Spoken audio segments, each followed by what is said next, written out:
What's up, college sports fans? I'm Stucky. I'm Colin Wilson. I'm Mike Calabrese. I'm Maria Marino. I'm Charlie DiSturco, and we're excited that the Big Bets on Campus brand is launching its very own YouTube channel. You'll be able to find every episode of the BBOC podcast, live shows, and other college sports content on this new channel. Not only will the channel be dedicated to betting on college sports, but you'll also be able to find exclusive interviews with former college athletes, college football power rankings, and updates on other topics like the brand new College Football 25 video game series and the ins and outs of the recruiting trail all the way down to the transfer portal. Whether you're into college football, college basketball, college baseball, or any of the college sports, we are the home for college sports, and BBOC is the channel for you. Make sure you subscribe so you don't miss any of the action. I'll see you there. Welcome to Buckets, Action Network's WNBA betting podcast. Filling in for Maria Marino, I am Brian Fonseca, obviously with big shoes to fill today, and we're presented by BetMGM, the king of sportsbooks. We are covering Olympic women's basketball today, and joining me is, well, if you listen to the program, you know this voice very, very well. Has been here all season long and is here for the Olympics. Dano Mataya. We are going to be getting into the final leg of group play for the Olympic Games. We're going to go, instead of giving the picks off the top, we're going to go game by game and just tell you what we like, what we don't like, and things of that nature. And just real quick off the top here, we have a programming note because Joe Delera and I are going to be back on both Buckets feeds, the men's and the women's Buckets feeds, previewing the knockout stage, because after this weekend, we're going to know exactly who's going to play who from the knockout tournament for the men's basketball and women's basketball. So there's going to be one episode on the men, one episode on the women, and obviously the women's episode is going to be on this Buckets feed right here. So Dano, we have 6 games this weekend, and we have all the scenarios, the standings, the point differentials, and things of that nature. Let's start with Saturday at 5 a.m. Eastern time, 2 a.m. West Coast time. So if you're out there, you're either going to be up early or stay up really late. China versus Puerto Rico. China is -8.5. I have something that I like for this game, but I want to toss it to you first because I've been doing too much talking already. What do you like in this game, if anything at all? I like China to bounce back, but I mean, there's no reason. Like, if you would have told me pre-tournament, I'm getting China -8.5 versus Puerto Rico, I think it's a smash. But God, China has been so underwhelming. I mean, it looks so good up until the last minute against Spain, and then come out and lay an absolute egg against Serbia. And credit to Serbia, they played well. But then also Puerto Rico, who has been, terrible in these first halves, and then looked like juggernauts and almost pulled off their first Olympic win. And both of their first 2 games are absolutely winnable. So to me, I'm probably staying away, maybe tailing the pick that you have. Yeah, and for people potentially watching this, if you could see over my left shoulder, there's a pair of Puerto Rican boxing gloves. I'm Puerto Rican, so I may be a touch biased here, but I'm actually betting against my squad in some form because I do think this should be a China bounce back spot. I like China -5 in the first half, not for the game, because we've seen Puerto Rico, for whatever reason, crazy, just have these comebacks throughout this tournament. And in watching like everything I've been watching for the Olympics and covering it, it's been one of the most enjoyable things for me, especially since the men's team has been such a letdown in this tournament ever since losing to South Sudan personally. But listen, this women's team, like, they did get to the quarterfinals of the World Cup a couple of years ago. Mm-hmm. They have a program. They have some consistency. They have, players that have been together for a little bit now. Maya Hollingshed was an addition who has been there for a while now. Obviously, Arella Garantes has been there she's the best player on the team, and she didn't even play during the Serbia comeback because they benched her at halftime. We still haven't gotten an explanation, but like, she was playing terrible in the first half. She got benched, and Serbia, for whatever reason, didn't score for the first 7 minutes of the fourth quarter there. But the reason I like China here is because, in the first half at least, China's got a lot of size. Size tends to bother teams who obviously, like Puerto Rico, want to play fast, want to just get in transition, get into their offense. Not an appreciably big team. China's a big team. The rebounding is going to be an issue, kind of what happened with Serbia and Puerto Rico on the men's side the other day. And I think this is the China bounce back spot. If you want to bet them, I'd feel more comfortable with the first half than the game, just because of what Puerto Rico's been doing in the second half. And also because China's been very, like, we talked about it before we started. This is a team that I thought at plus 150 to win the group, there was some value there. And they almost beat Spain. And then they just had an absolute dud against Serbia. Yeah, I'm with you. I love it. Puerto Rico down double digits both games in the first half. I think it's probably the right way to go. Do you expect a big game out of Lee? I know her points total is at 17.5. She only attempted 3 shots against Serbia. Really kept down. Maybe. It's interesting because, like, with the props and they're coming out, I'm sure by the time this drops, there will be more out. But, like, you know, looking at Lee Yeru, over 17.5 is out there on the market at one spot at minus 128.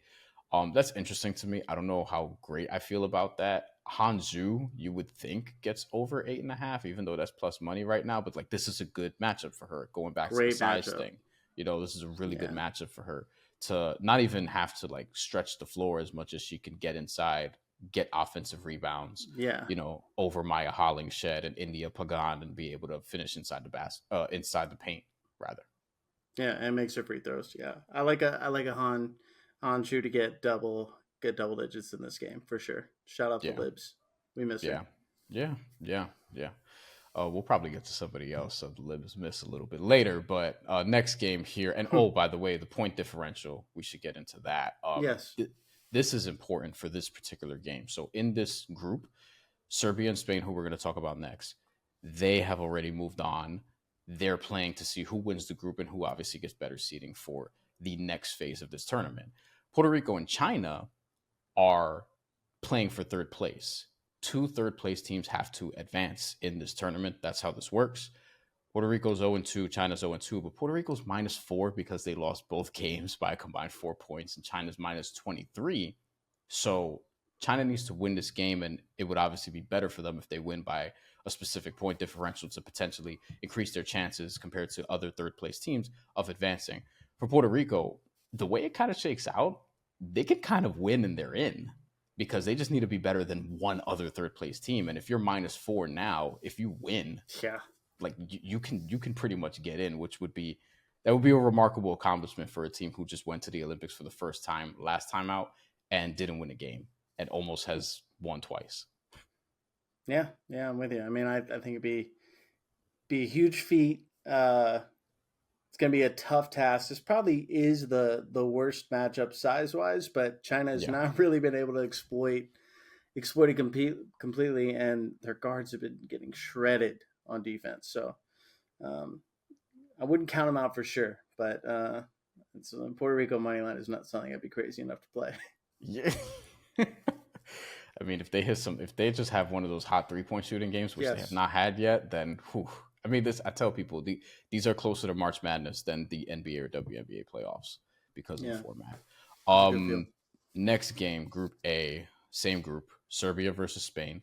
Serbia is in first place right now because of point differential, but it doesn't matter because whoever wins this game is going to be first in the group, and whoever loses is going to be second in the group. Pretty straightforward. Spain is -3.5. This is a play that I do like, and this is one that I'm actually taking. One of the only 2 that I am taking, and for the rest, I might just toss it to you here. But real quick, Spain, I just kind of buy them more. I was impressed with how resilient they were against China when it looked like they were going to lose that game for 90% of it, maybe even 95% of it. Megan Gustafson's been great, and also, or was great in that game at least, and also against Serbia, I feel like this is a pretty good matchup for them. Serbia's coming off that big win against China by 22 points. I'm just kind of looking at it like I feel like the real Serbian team, which is good. I feel like it's not necessarily the one who beat China, probably not the one who was playing Puerto Rico in the second half, but I think the better version of Spain should beat the better version of Serbia in this game. So I like them at -3.5. Yeah, I'm staying away because Spain having both games and by 1 point. bothers me a bit, like their inability Sure. to close out games. I don't see any reason why Meg Gustafsson doesn't go off, but the bigs are kind of limited against Serbia, so from China at least. So maybe they do have a good plan, but for me, I'm staying away because if it's close, there's no need to run up a score. You're not fighting for anything crazy with the point differential. I could totally see it being a one possession game, but yeah, not fading you by any means. I just don't trust Spain to win by double or two possessions yet. I'd be interested to see one if this moves, because there actually is a 4.5 out there on the market, and I feel like if it moves another point, then it'll be tempting for some people, I think, to take Serbia. I also think that with Spain, I mean, obviously the incentive is there, but do you think, and we could get into props in a second, but do you think that Serbia is going to have, is this a letdown spot for them potentially? Like, I'm sort of, I guess, hoping, given that this is my bet, or is this like, oh, they can actually build off the performance against China and maybe stomp out Spain here? I mean, for me, it's like the coaching mismatch in China was super apparent. Like, they were just running excellent schemes offensively, and then defensively just like forcing so many shots away from the goal. I think China took more threes than they did twos, and they haven't done that all tournament. So, I mean, it's only been 2 games, but China's not a team that relies heavily on the three, especially with Lee and Han. So, I do respect their coach a lot. Coach is the best team in Europe, Fenerbahce from Turkey. So, to me, she's a pro. They got a bunch of pros. And I mean, it's like if Spain looked a little bit more dominant, I would definitely lean that way. But Serbia is still, I mean, I think they got to the semifinals of the World Cup or the Olympics before, right? Like last World Cup, I believe. I think you're right about that. They got pedigree. So yeah. But I mean, on paper, Spain's a better team for sure. Any props that you're going to be looking out for in this one? There's a couple up. Megan Gustafsson has stuff. Yvonne Anderson has stuff. Yvonne Anderson was great against China also. Yeah. She's at 13.5 points, which is an interesting. That's a tempting number for me. Yeah. That's a tempting number to go over on, is what I mean by that. Gustafsson is at 18.5. That's probably, I mean, I could say that that's less tempting, but she had 29 against China and had 18 in the last game against Puerto Rico. So, yeah, the volume is going to be there for her for sure, unless they absolutely lay an egg. Like I just, I worry about props in this game, except for Yvonne, Texas Longhorn. I would trust, but nah. Probably sticking away from props in this one. Okay, let's get to, and those 2 games, by the way, are going to be Saturday. China versus Puerto Rico at 5 a.m. Eastern time. Like I said, Serbia, Spain right after, 7:30 a.m. Eastern time, 4:30 a.m. Pacific. So plan accordingly, especially if you're on the East Coast. Japan versus Belgium. So we have 4 games on Sunday. This is going to be the first. Japan versus Belgium, part of Group C, which includes the United States. We'll get to them in a little bit. Japan versus Belgium, similar situation to Puerto Rico and China. Both these teams are 0-2. And uniquely in all the groups, number 1's playing number 2 and number 3 is playing number 4. So it makes this pretty straightforward to follow. But Belgium is playing Japan here. And you have a pick that you really like for this one. Yeah. I just think Japan doesn't have the size to hang with Belgium. They didn't have the size to hang with Germany. Hit the Mieseman props. But yeah. Smash the money line, smash -3. This is a nice spot for Belgium. They got some good shooting back in this game against the USA, get some confidence going. And their games are basically home games. If you've noticed and you watch, they're only 11 miles away from the Belgian border. So they're packed with Belgian fans.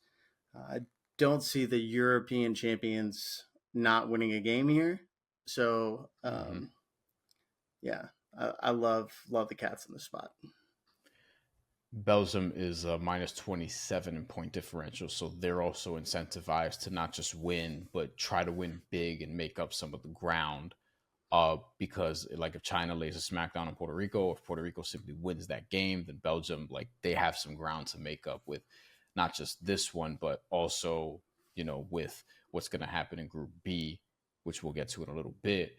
Like, as of now, if we were just going into group play right now, they would be eliminated because of the point differential and them being like the weakest in terms of point differential third place team.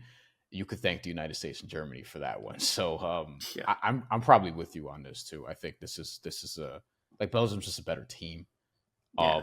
It is basically a home game. You saw, if people were watching them play USA, like, the energy was very, very apparent from the opening, and it was a very entertaining game. Pretty much the whole way, I would say. And Belgium was competitive with Team USA. You would think that there will be some carryover, like you said, with the shooting in particular, to a game against a much worse team, respectfully, in Japan. Respectfully. Yeah. Nothing else needs to be said. Love the Cats. Let's go to the next game on the schedule. Now, this one's in Group B. This one's Canada, who is minus 6.5. Interesting line there, against Nigeria. And Nigeria right now is tied for second with Australia, but the tiebreaker is not really, probably won't matter depending on how this shakes out. But Nigeria does have the upset win over Australia from earlier, so that was the one win. A lot of people probably thought that they weren't going to get a win in this group. They did. Canada has not, and Canada is favored here by minus 6.5. This is Sunday at 7:30 Eastern Time, 4:30 a.m. Pacific Time. I don't know. I thought Canada would do better than this, Dano. I'm not gonna lie to you. I thought that I thought they might have gotten one by now. I feel like this is the one to get, but I'm not super confident that they're gonna get it done. Like, Nigeria's look good. I mean, they look good in spots against France before that game got away from them, but they obviously look good against an Australian team who beat Canada. Yeah, I mean, I think Nigeria just poses a tough matchup for guards who cannot handle pressure and aren't that physical.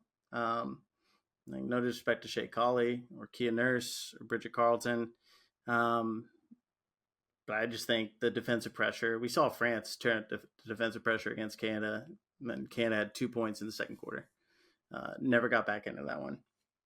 I see it being a slugfest. Sure. I see Canada not scoring, and I mean, I'm with you. That line is very interesting. So I do love Nigeria plus 6.5. Nigeria on the money line at one spot is plus 235, which, sign me up for that too. Okay, all right. I love being anti-Canada. Just feel so patriotic. It's like Canada has done nothing wrong to me, except for, you remember last year they had to cancel or like delay a Liberty game with the fires.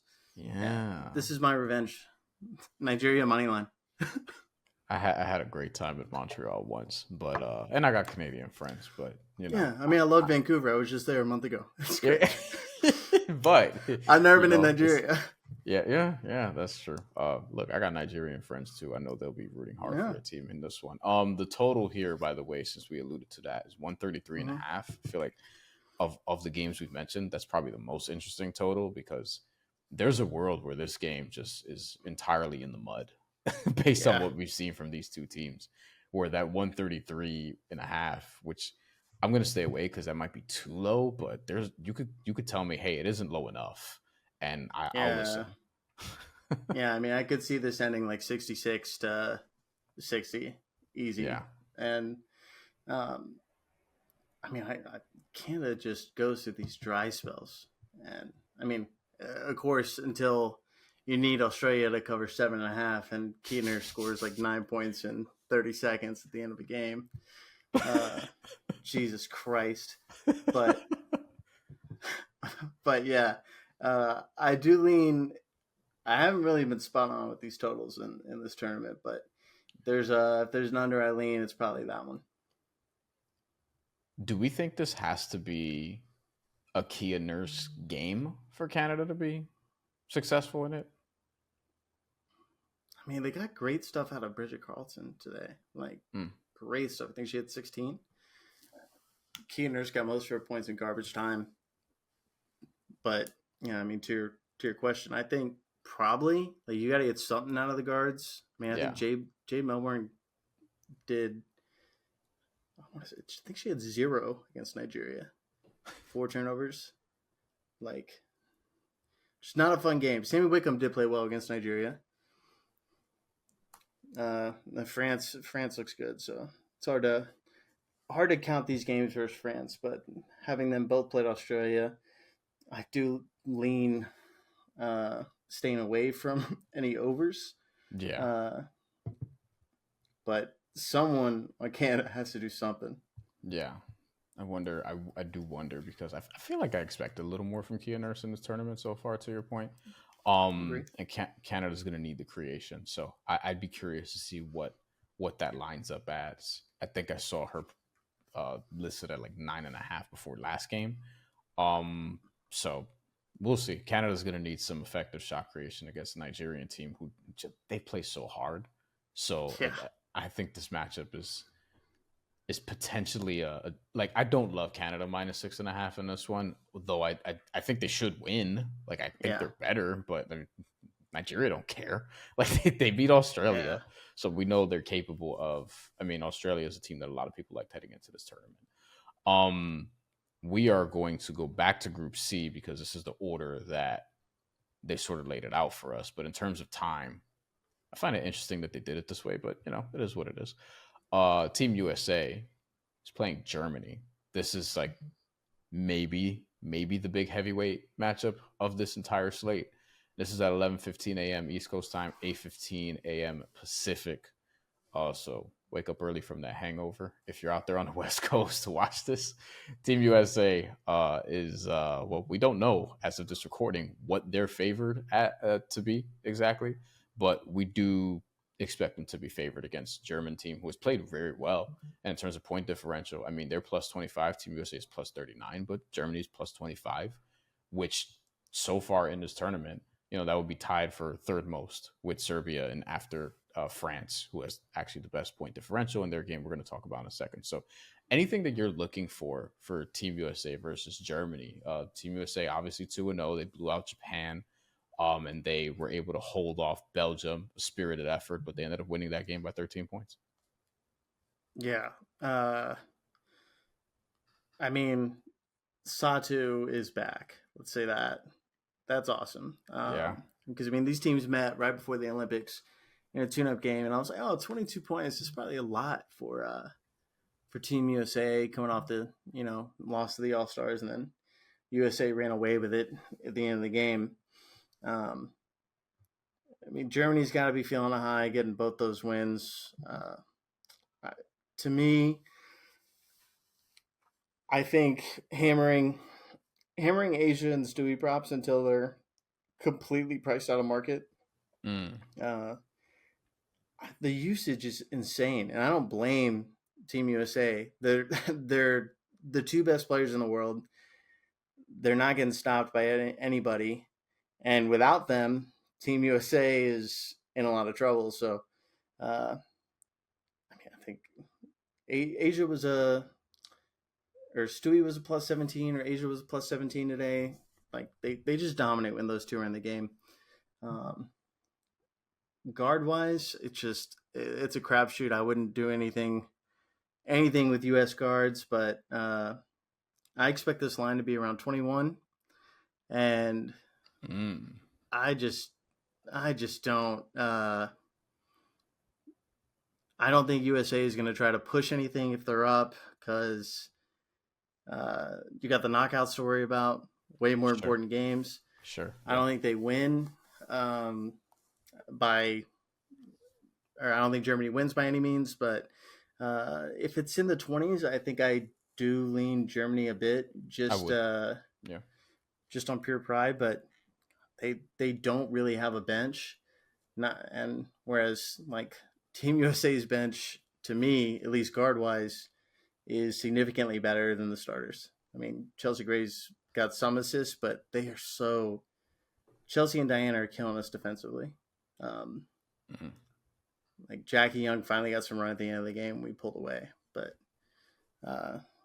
Sabrina's getting a lot more run, and she looked good in the tune-up game against Germany as well. But I mean, this is a hard game to make a decision to bet. But I probably, if anything, lean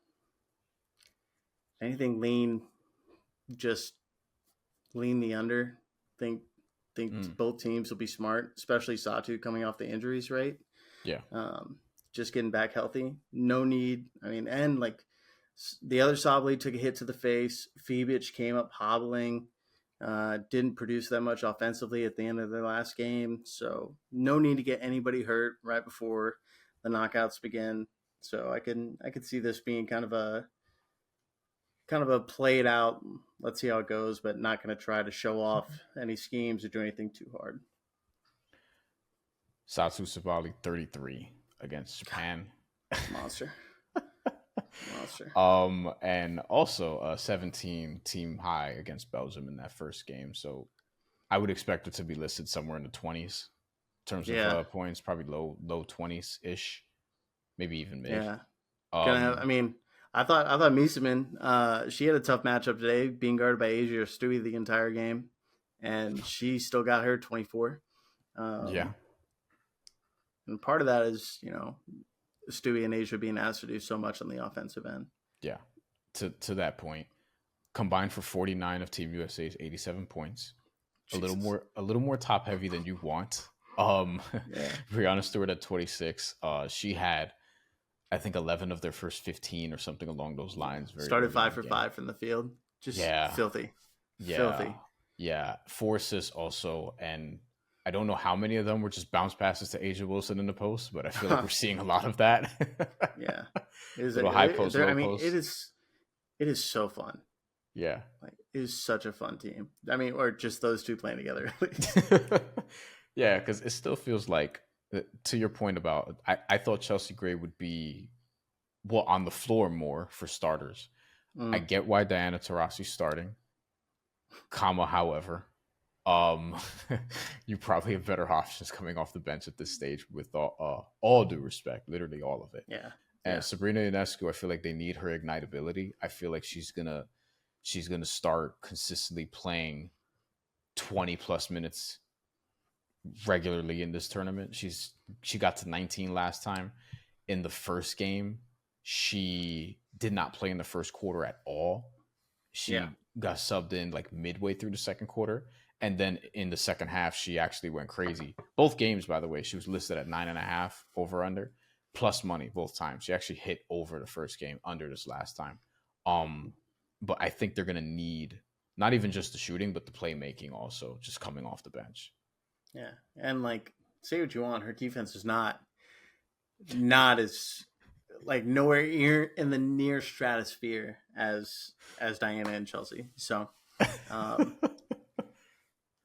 but God, I mean, for me, it's a lot of guessing here, but I think I rock with Asia and Stewie because I mean, like, if it is close, we like USA is way too prideful to lose. So, 57 straight wins? So no way that's happening. But so that's why I think like Asia, Stewie, props are safe. Asia's got 13 rebounds in both games. Yeah. Monster.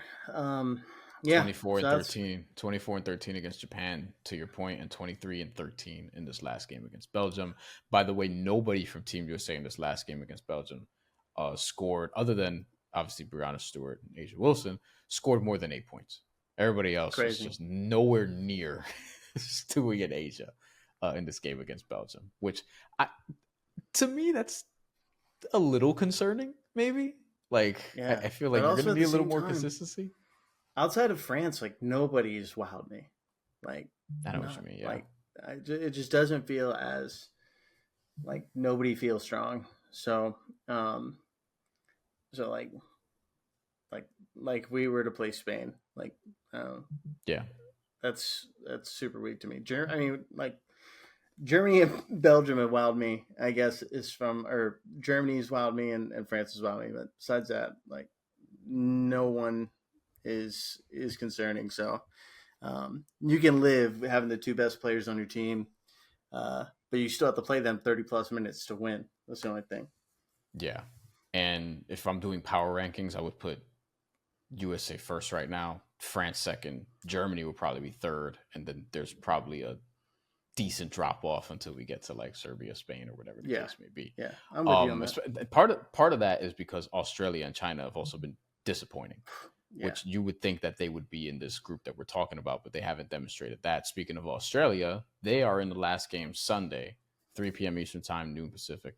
Australia, 1-1 in Group B, -8 point differential. They're playing France, who is the best point differential out of everybody in the Olympics right now at +42. They're obviously 2-0, and they're also the hosts.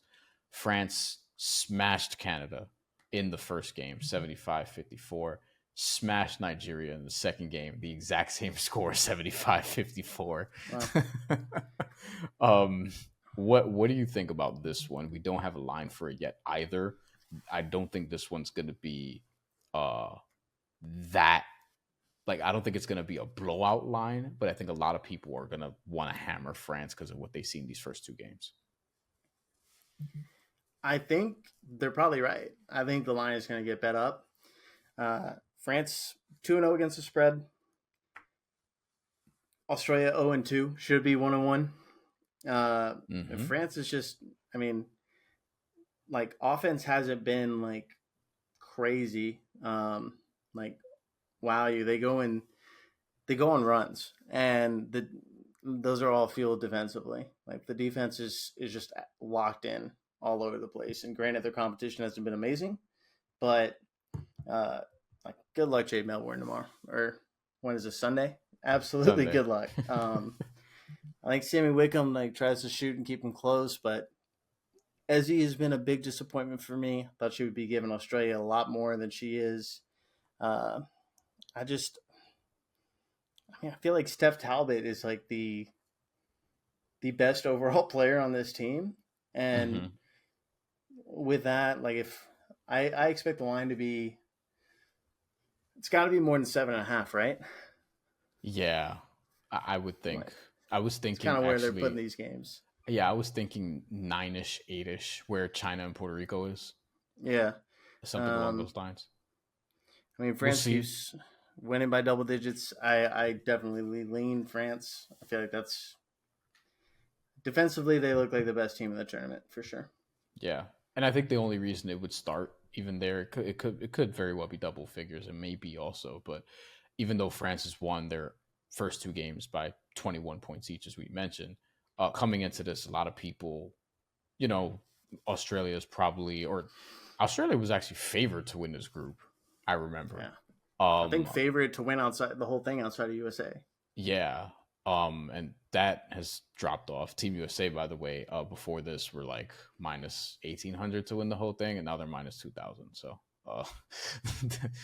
not really discouraged by anything you've seen so far. But France is probably the other team where, if it were to happen, and just for this game, like, we'll see where the numbers are. But I'm always gonna at least be interested in Maureen Joanna's props, just because she's a fun player to bet on. I don't know what the hell she's going to do on a game-to-game basis other than make highlights, but we'll see. She was very very effective in this last game against Nigeria with 15 points and 5 assists, and Gabby Williams has been just all around very good. Like, and I've always liked her game, so I'm glad like people are seeing this on this stage. She's also gotten sneakily like 7 assists this last game, 8 assists the first game. So I'm curious to see what the assist prop will be for this one. Yeah, she's been so effective, dominant. But yeah, I mean, when the line comes out, if it's single digits, I'll probably hit France. Got to support the home team, and hopefully we get I mean, like, point differential wise, where's Australia? Do they have a good shot? They are -8, the exact same as Nigeria. Oof. So they want Canada to beat Nigeria. Yeah. Ooh, man.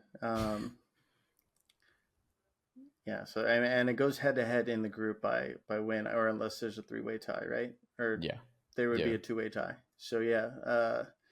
To force a 3-way tie, we'd have to see Australia beat France and Nigeria to beat Canada. One of those things you like to happen more than the other. Yeah. Yeah, I mean, so Australia they get knocked down to third. Oof, it's gonna be tough. But I guess with -8, you're already looking like you're in a pretty good spot with where, as long as China wins, I guess, because they're -23 or whatever, unless they don't go crazy. Gonna assume Belgium has to go a little nuts. At least they get to see everything else play out in front of them, and know what they have to win or lose by. Yeah, because they got one win. Okay, to recap the bets, because we went through every game. I'm on China first half -5 against Puerto Rico. I will not be on for the whole game because Puerto Rico's done it twice and they're not going to fool me again. Dano also likes that play for what it's worth. Yeah. I like Spain -3.5 to beat Serbia. That's for the full game. Dano wants to hammer Belgium -3 against Japan, and is also interested in Nigeria covering the 6.5 against Canada. Maybe a little money line there at +235 as well. And otherwise, we'll keep our eye out for player props that we talked throughout this episode. That's going to do it for this edition. Remember, we'll be back on Monday on this feed previewing the quarterfinal games for the Olympics. Thank you for listening. And as always, presented by BetMGM, the king of sportsbooks. Download the award-winning Action Network app also so you can track our picks, see what else we have for those games. We're going to put that in there as everything goes along. And rate and review this podcast and the app, by the way. 5 stars. That's all we have for this episode. Again, we'll be back Monday. Let's get buckets.